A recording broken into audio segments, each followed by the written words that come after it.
Eu acho que a minha dica é nunca pare de aprender. Você já deve ter visto das ferramentas mais avançadas fazendo traduções simultâneas, né? Você está numa reunião online, nem precisa saber a língua que a outra pessoa está falando com você, porque a tecnologia vai traduzir para você imediatamente. Logo, isso deve estar nos nossos óculos inteligentes, em outras ferramentas. E aí você pode pensar: eu ainda preciso aprender outra língua? O que vai acontecer com as escolas de idioma? Será que elas vão acabar? Será? Continuando no tema educação, que é o nosso assunto aqui no Gente que Empreende durante o mês de outubro, a gente vai falar sobre o aprendizado de idiomas, como as escolas vão precisar se adaptar, novas ferramentas que a gente tem para aprender e ser mais fluente em um novo idioma. Eu tô aqui com o especialista Diogo Aguilar, fundador da Fluency Pass. Eu quero começar já entendendo da onde surgiu a sua ideia. Você já empreendeu outras vezes, com compra Aham. coletiva, com outros negócios, trabalhou em grandes empresas também, é desenvolvedor. A gente começa por um contexto ali de intercâmbio, quando eu tenho um período sabático em 2015, com 25 anos. Passo por algumas experiências e penso, pô, isso daqui pode ser melhorado e pode ser mais democrático. Então a Fluency Pass, naquele momento, ela nasce como uma plataforma de intercâmbio, criando a possibilidade para o estudante fazer um intercâmbio com total transparência de pesquisa, comparação e reserva, com o preço da escola sem taxa de agência. E a gente vendo isso nos nossos consumidores, a gente falou, pô, então por que que a gente não cria o ciclo completo da fluência? Uma jornada que conecta desde o momento que você está aprendendo inglês até o momento da imersão. Criando, então, o que é hoje a Fluency Pass, com uma escola digital, conversação em grupo, aula particular e intercâmbio, na mesma jornada de aprendizagem, sem o estudante ter que contratar diversas soluções. E aí, quando a gente pluga a jornada, ele já vai fazer o intercâmbio de forma totalmente conectada, sem gerar essa dispersão de expectativa, talvez no momento que ele estava estudando aqui, né? No momento que ele vai estudar lá fora, mas também de uma maneira muito mais democrática, porque hoje, dependendo do comparativo de solução, chega a ser até 20 vezes mais barato. E aí, ao invés de a gente usar a pessoa para a execução do serviço para a aula, a gente coloca então o professor para o contexto de prática. Então, por isso que na Fluency Pass, o professor ele entra onde? Então, o estudante tem lá, a cada 30 minutos, possibilidade de praticar, o estudante mais 5 pessoas na classe com o professor, receber feedback ali em grupo, assim como também tem um contexto de aulas particulares. Então, a gente coloca muito mais intensidade na prática e também fazendo, obviamente, o apoio da teoria que a gente já deixou institucionalizado dentro da escola digital. A gente vê essas ferramentas com inteligência artificial traduzindo simultaneamente. Aí você pensa, nossa, um dia eu vou ter um óculos inteligente, vou viajar, não vou precisar nem falar a língua daquele país para me comunicar, vai ser tranquilo, né? Então, não preciso aprender mais, não preciso mais aprender inglês. Quando a gente tem o contexto da inteligência artificial, facilita inclusive a implementação de ferramentas para acessar camadas da população que muitas vezes não teria, inclusive, possibilidade financeira de pagar por uma tutoria, né? Então, a gente usa a tecnologia e usa, inclusive, vamos dizer assim, o wearables como fatores que pode ser, por exemplo, no caso do wearable, pode ser um gadget que te ajuda no contexto de tradução simultânea, ou mesmo, né, quanto tempo a gente já não tem um Google Tradutor no celular, que as pessoas já usam em viagem, talvez há 10 anos, né? Que a gente acredita que isso, naturalmente, vai criar um mundo mais conectado. Mas isso não diminui a necessidade ou a vontade das pessoas aprenderem outra língua. Eu acho que diminui quando a gente olha para um contexto de ela ter muitas vezes menos provocação no dia a dia com relação ao idioma. A gente olha também para a educação básica, para a preparação da nova geração.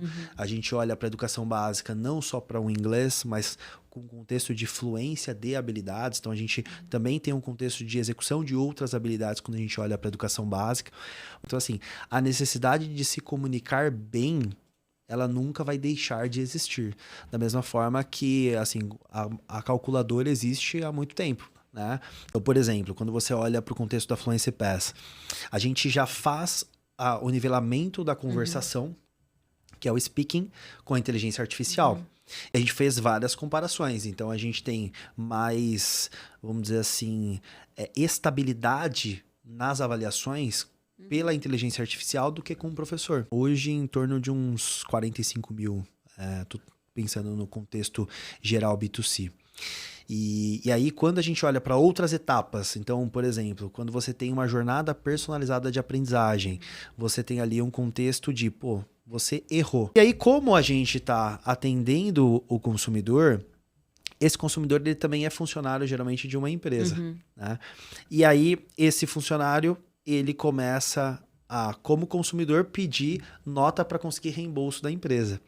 Então, o consumidor começa a levar a gente para as empresas até sem necessariamente a gente colocar isso no nosso plano de negócio. Então, a gente precisa criar uma visibilidade de desempenho para saber se o negócio está avançando conforme o planejado inicial. Então, a gente, com o modelo da Fluency Pass, cria a visibilidade, concentra as cobranças e aí facilita demais a vida do RH. Então, na prática, a gente é o salva-vidas do RH quando ele olha para o inglês, que é uma loucura quando não tem uma solução que concentra, seja a Fluency Pass ou qualquer outra solução que consiga fazer isso, porque é uma dor real, né? Então eu penso, tá, como que a gente pode criar e democratizar a educação de qualidade agora para mais pessoas? E aí a gente faz uma disrupção do modelo, que foi o mesmo movimento que o Gympass fez anos atrás, né? Então, se antes o inglês era R$200, 250, agora dependendo a empresa paga 7, 8, 10, 12 reais. Então é justamente a gente se colocar no problema para não olhar o que eles já têm, mas como que talvez a gente pode criar algo que no contexto, por exemplo, da Fluency Pass, que pode ter uma educação de alta qualidade com um preço democrático, né? Porque, assim, sempre é tangibilizado em mercados que não é o contexto de tecnologia, que geralmente o melhor é o mais caro, né? Então, eu acho que a proporção entre qualidade e preço com relação à Fluency Pass, a gente sempre foi imbatível. Por isso que, aonde a gente entra, normalmente a gente ganha muito espaço de mercado.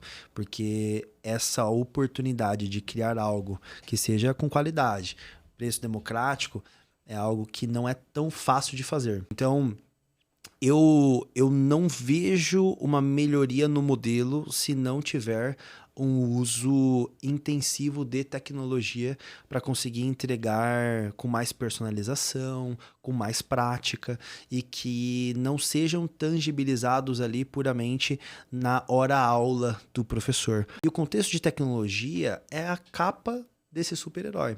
Então, por exemplo, quando a gente vai fazer o contexto dentro da plataforma, que é de redação, 99% é feito hoje já por inteligência artificial dentro da Fluency Pass.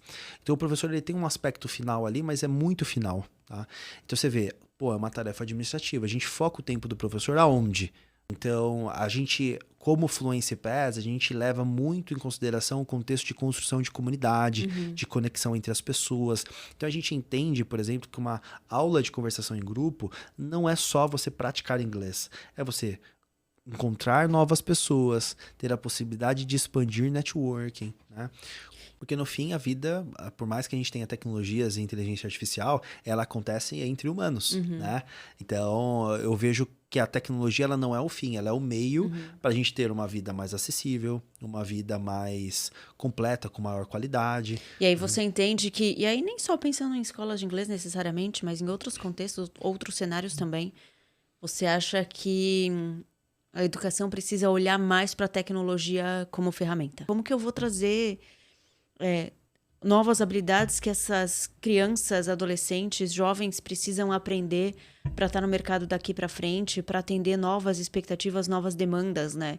Eu acredito que a solução, ela é a educação. Eu não diria nem que ela passa pela educação, ela é a educação. Então, assim, o que a gente tem que talvez refletir sobre o Brasil é qual é o país que a gente quer criar. Esteja atento ao que acontece, tenha empatia para ouvir, para tangibilizar boas soluções e se reinventar no tempo, né?